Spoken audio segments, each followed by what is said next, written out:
Okay, so what is this? This is a head knife. This particular one is made by a French company called Verger Blanchard. They look really intimidating, and they are really intimidating. This is not a good knife if you're starting out. If you're interested in cutting up a lot of leather or thicker leather, this is probably what you're gonna need. Something a little bit smaller, like an indispensable here.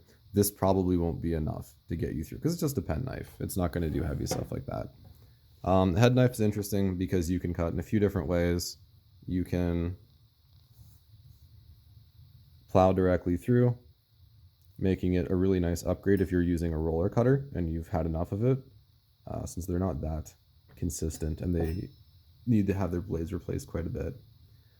You can also cut over if you really, really need to. I avoid doing this because if you'll notice, the wings of the blade are right by my wrist, and that's serious trouble if I'm not paying attention.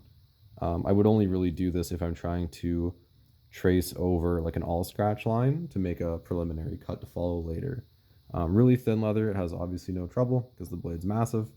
And then stuff that's a bit thicker, you can even kind of rock back and forth or just cut straight through.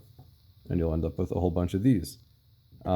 This knife in particular, compared to some others, takes a lot of sharpening.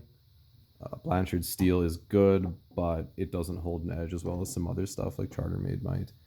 This knife isn't overly expensive, maybe $100 or so, and it's pretty good value for the money. Something to notice though is with a cutting board like this, like a really regular basic cutting board, you'll lose edges a lot quicker with a slightly softer steel like this. This is high speed steel, but compared to some of the Japanese ones, they'll hold an edge better. If you have a harder cutting board or a more advanced one or a piece of high-end plastic or whatever, you probably won't lose your edges quick. I'm really hoping to replace this because having to not only strop but actually take this to the whetstone every, I don't know, 20 minutes, it gets old pretty quick.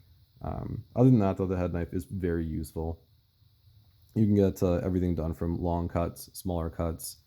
You can skive with it if you're very cautious. And it's nice for angle skiving too if you have a paring stone that maybe has a bevel on it that you can use as a guide.